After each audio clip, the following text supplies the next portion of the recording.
March 18th, 2020. Drutter here. Day 3 of quarantine. And I'm here in BC, rural BC.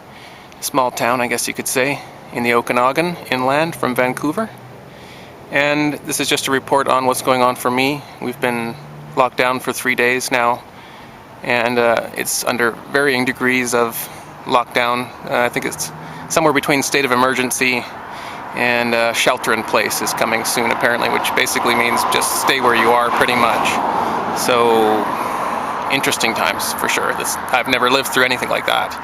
So, and I'm just here out sitting at the side of the road. Sorry about the traffic sounds. And I'm out looking for food. Interesting. Like I said, interesting times.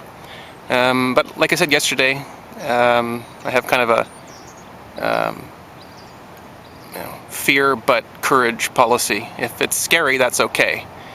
And yes, it is a bit scary, but we have to acknowledge reality, see things as they actually are rather than as we wish they would be, not live in delusion.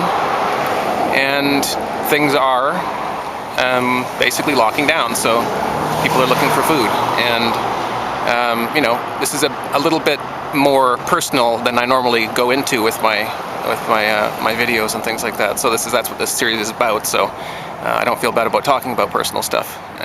So what's going on for us right now? My wife and I are, and before I say this, we're not looking for any sympathy or help. This is just the story. This is just what's going on for us. We have been disabled for a while. She has been disabled her whole life. She had cancer as a child and a youth and was barely able to get rid of that. But she did. And while she is crippled, she's an awesome, awesome person. I hope you can hear me properly. She's an amazing person. And we've been together for 10 years now. I didn't think that there was any chance that she could have babies. And indeed, there wasn't. It didn't happen. And we've been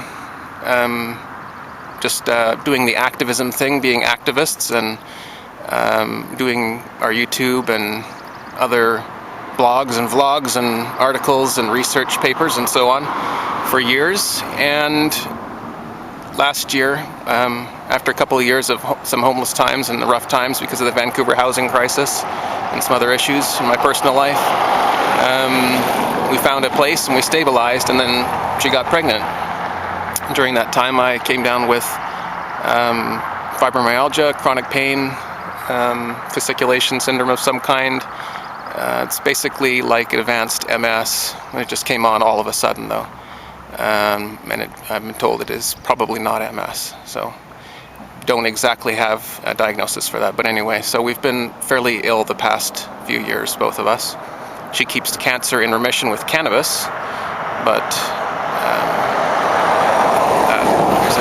we've been documenting that whole part of our life as well.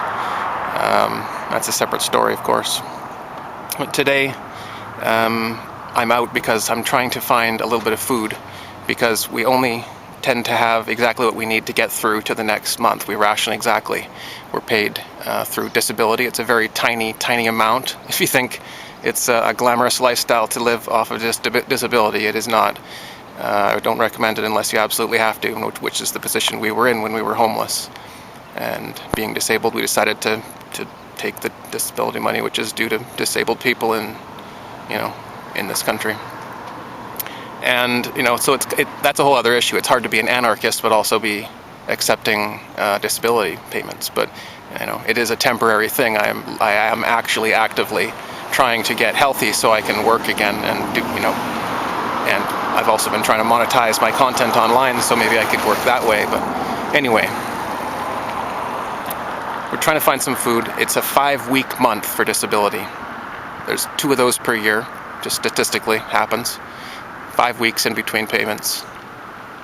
Payment doesn't get any bigger, you just have to wait longer. So it's a 35-day month for us, and it's not until next Wednesday that we get anything.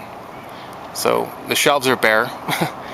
It's interesting because people are pulling out of town here. I see RVs and fifth wheels and camper vans and big trucks and everything all just gassing up, and they're loaded up. They got the boat, they got the camper, and they got everything strapped on, and they're out of here. I don't know where they're going, but and the shelves are empty here. So I'm going to go quickly before the stores close and see if I can get anything else, and I'll finish this report when I get back. A friend gave me some cash, so it's really, really, really nice to have friends, to have contacts at times like this. I gotta pay him back in a few days, but that's really nice to have in advance, so I'm going to see what I can get at the store. Okay, I grabbed a couple of different kinds of flours, a loaf of bread, a bit of produce. And I'm going to put up on the screen here a picture from, I took last time I went to Costco here in the Okanagan. This was at the Kelowna Costco. 4 weeks ago, in fact. The last time I had cash, I went to Costco and I got as much of everything that we needed as I could, as I do every month. You know, we don't ever have any money left over, but anyway, I spent everything I could on supplies. And like I said, we're to that point where it's running out, and we're not getting back to Costco.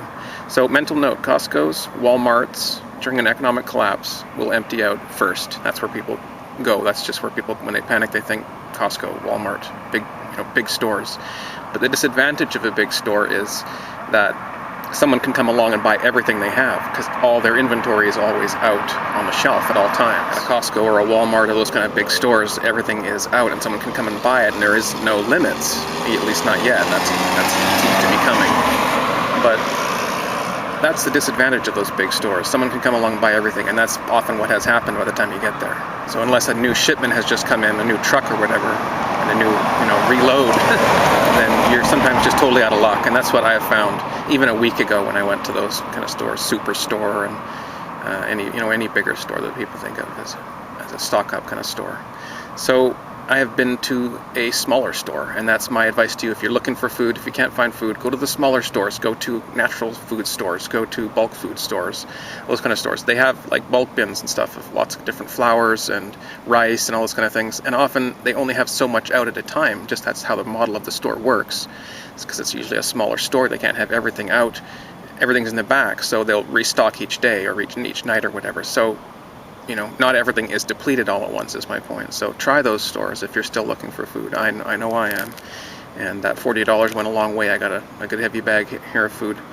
And I'm going to head home and finish this report. Talk to you soon. The construction is almost done, I think, now. They're just wrapping things up today. They've left it as is. I'm walking down the middle of one of the main streets in town. Abandoned, creepy, eerie. Tractors all over the place, bulldozers. I'll just put aside now, I guess. Here I am inside, obviously, my little cannabis garden. And I have 4 large adult plants, and then a couple of little small ones in the back. I'm just going to put you down there so I can talk with my hands free for a bit. Sorry, I don't have a tripod set up right now or anything. I'll get a little bit more set up for this as I get going. But anyway, this is day 3. And I did go out today, as you saw. It was semi-successful, but quite eerie, quite scary. There's definitely mega changes going on everywhere around. Some people obviously still out there are oblivious to what's happening or are aware of only a certain part of it, like the virus. And then there's other people like, don't be scared of the virus, don't be scared of the virus. And other people like, I'm scared of the virus. And there's like, different groups worrying about how scary the virus is or not scary, and that we talked about that a bit yesterday. But whether that is the case or not, people are acting very strangely for sure, and there's other things going on. Obviously, the economy crashed again today. Terrible down move again today. That's something that I've been talking about for a very long time and saying, once it starts to happen, it's too late. It'll just gonna keep going. It's just gonna, we'll have seen the top for a long time, and that it's going to take a long time to get back there if it ever does. The confidence in the Fed is completely shot, gone, lost, in my opinion. So Canada's economy just as bad. In Canada here, I can't even keep up with all what's going on, but as far as I'm aware today, the Prime Minister Trudeau came out and said you don't have to pay your taxes by the deadline this year. You get an extra month or two. It's like, what? That's the help you're giving to Canadians? Meanwhile, he bailed out like $82 billion, the biggest Canadian bailout in history, for banks and corporations and markets and different programs and stuff like that. But it's like, come on, I don't know. I'm not really in favor of government handouts for the people, but if you're going to be bailing somebody out at this point, there's some people out there that are hurting. I mean, why not put the disability checks out a week early? Just saying. And the welfare. Everybody who's due a check coming up in a week or so, that should be dispensed, I think, because those people are hurting. Those people don't have anything. I know how it is to go, month to month. They do it by the month here in Canada. It's just how it is. And I am able to budget. I have food still left at the end of the month. I have baby stuff still left at the end of the month. But there's nothing left after that. It's, they give you what you need. That's it.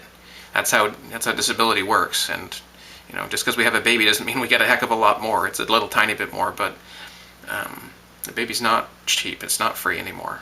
Everything, they make you pay for everything. You got to pay for almost everything, of course, nowadays. Everything's super expensive. And it's a consumer economy. Here we are, and it's crashing down around us. It's a real mess right now. And here in BC, the schools are closed. And they're closed for the rest of the year. So I guess everybody who was in grade 12 has now graduated. Congratulations, everybody. I happen to know a young man. Well, I don't really know him right now, but anyhow. Congratulations to him if he's watching. Proud of you. I gotta send him a letter if the mail's still working. They're talking about the Emergency Act. That's Emergency Powers Act, and it's like almost like war measures, I think. Trump is talking about it too. Canada's talking about it too. I think all countries are talking about it. Basically, they're bringing out. It's basically like a light form of fascism, pretty much. It's troops on the ground kind of thing. So suspension of the Constitution and all that kind of stuff, right? This is stuff we've talked about for a long time. BC emergency declared, and they're talking about shelter in place coming soon. And they don't tell you that it's coming. They just make it happen. So when you hear a little bit of a rumor or whatever, that's basically that's your only warning you're getting, if you even get that. So, and I've had that little bit of a warning. So it is basically maybe tomorrow or something. I don't know. Maybe I've got the last groceries I'm going to get for a while. It doesn't matter if the money comes in or not.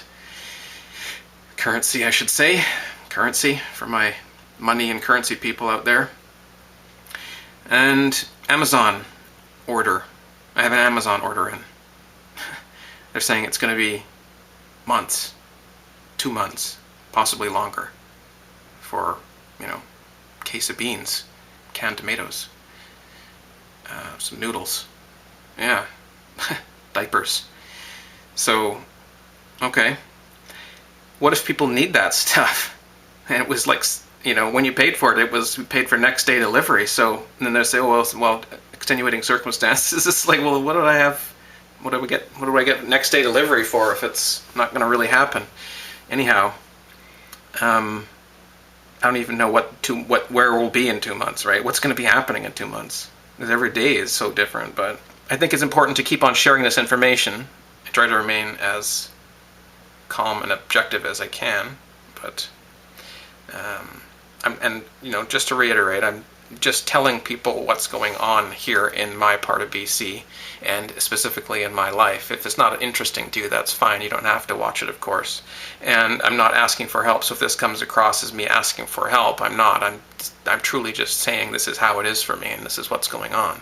For the most part, this is just me getting my information out, what's going on, and I'm kind of just documenting too what's going on for me, and putting it up there on the blockchain. I'm putting this up on multiple different sites, so if anything goes down, there's other sites. As long as some kind of technology survives, someone has a computer somewhere, there's going to be a node with the information on it. So I'm just getting this information up in case there is a bit of a network outage or something. Mega weights, mega prices increase on Amazon. It's a strange world scanning through there, looking at rice for $50 a pound when you're used to paying like $7-8 a pound. for good rice.